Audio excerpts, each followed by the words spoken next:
ननद की बेटी। कहानी प्रकाश और रक्षा की है, जिनकी शादी को 6 साल हो गए थे, लेकिन कोई बच्चा नहीं था।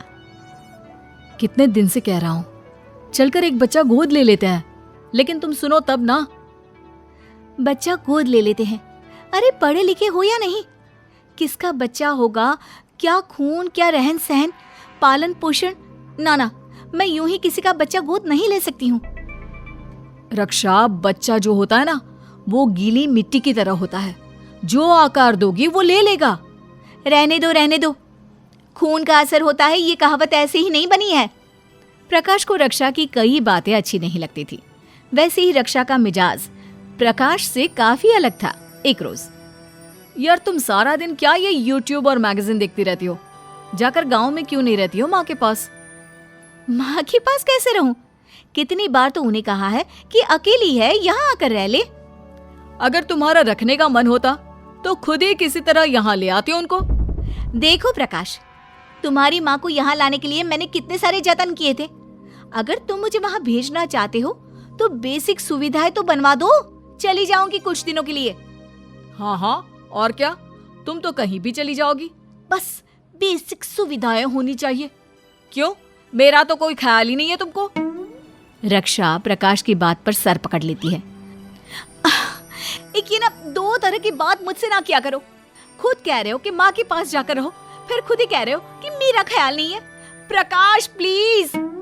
दोनों में बिल्कुल नहीं पटती, लेकिन फिर भी प्रकाश और रक्षा को एक ही दुख था, बच्चे की कमी का।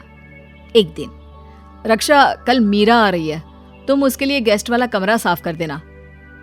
तो माँ को बोलो ना कि वो भी आ जाए। अब बहू के लिए ना सही, बेटी के लिए तो आ ही सकती है ना। बच्ची हुई है तो देख भी लेंगी उसे। हाँ, क्यों नहीं, बोल देता हूँ। अगले दिन प्रकाश की बहन अपने 1 महीने की बेटी को लेकर आती है और भाई के गले लग जाती है। अरे क्या हो गया, क्यों रो रही हो मीरा? रक्षा ननद को गले लगा लेती है। अरे क्या हुआ मीरा, सब ठीक तो है ना? नहीं भाभी, मेरे ससुराल वालों ने मुझे घर से निकाल दिया। अरे कैसी बात कर रही हो? वो लोग तो तुमको बहुत मानते थे, फिर क्या हो गया? बेटी नहीं चाहिए थी उन लोगों को, बेटा चाहिए। 2 बेटियां पहले से हैं, तीसरा सोचा था लड़का होगा। यहाँ हम एक बच्चे के लिए तरस रहे हैं और तुम्हारे ससुराल वालों को बेटा बेटी की फिक्र हो रही है। ये क्या बात होती है? लाओ, इसे हम लोगों को दे दो, हम पालेंगे। प्रकाश रक्षा के मुंह से ये बात सुनकर भड़क जाता है। कुछ भी बोले जा रही हो रक्षा? अरे उसका बच्चा है, उसके घर वाले आज नाराज हैं, कल को मांग लिया तो फिर क्या करोगी? नहीं भैया, वे लोग तो इस बच्चे का चेहरा भी नहीं देखना चाहते हैं। आप चाहो तो इसे गोद ले सकते हो। मैं भी ससुराल में चैन से रहूंगी कि मेरी बेटी आप लोगों के पास ही है। प्रकाश मीरा की बच्ची नहीं लेना चाहता था, लेकिन रक्षा, अरे ये तो बहुत ही अच्छी बात है, तुम्हारी बेटी है, तुम्हारे जैसी ही निकलेगी। कम से कम हम जानते तो हैं कि इसके माँ बाप कौन है। परिवार की बच्ची है तो चेहरा भी हमारे परिवार से मिलता जुलता है। प्रकाश, हम ना इसे गोद ले लेते हैं। अब मीरा भी खुश थी।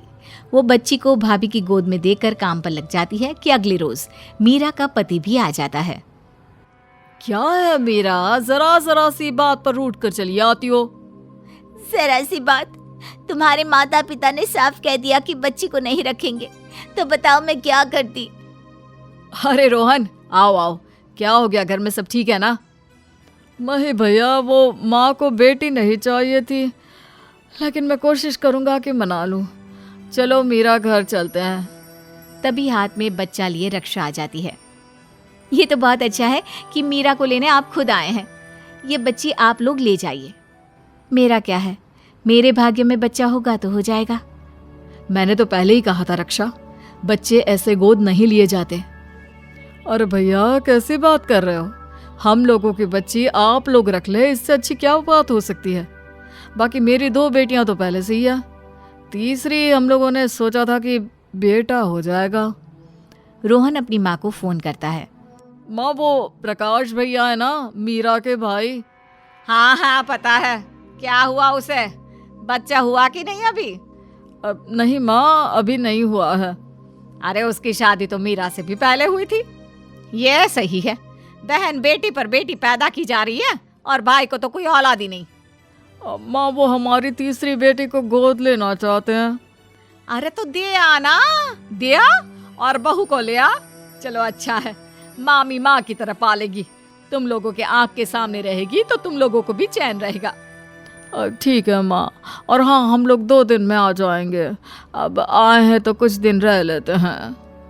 रात में मीरा रोहन से पूछती है, अब और रुकने की क्या जरूरत थी, चलिए ना कल ही घर चलते हैं।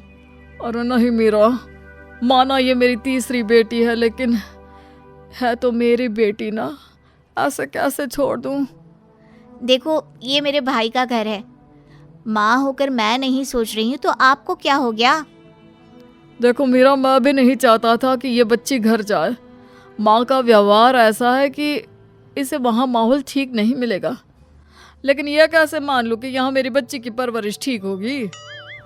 अभी दोनों बात कर ही रहे थे कि उन लोगों को प्रकाश और रक्षा के लड़ने की आवाज आती है। देखो मैं साफ साफ बोल रही हूँ, हर बात पर ताने, हर बात पर बोलियां मैं नहीं बर्दाश्त कर सकती। अरे किसी चीज में तो खुश रहा करो। अब बच्ची गोद में आ गई है तो अब भी परेशानी। अरे कैसी औरत हो तुम। जैसी भी हूँ तुम्हारी माँ से तो लाख गुना अच्छी हूँ। मेरी माँ को कुछ कहा ना तो मुंह तोड़ दूंगा।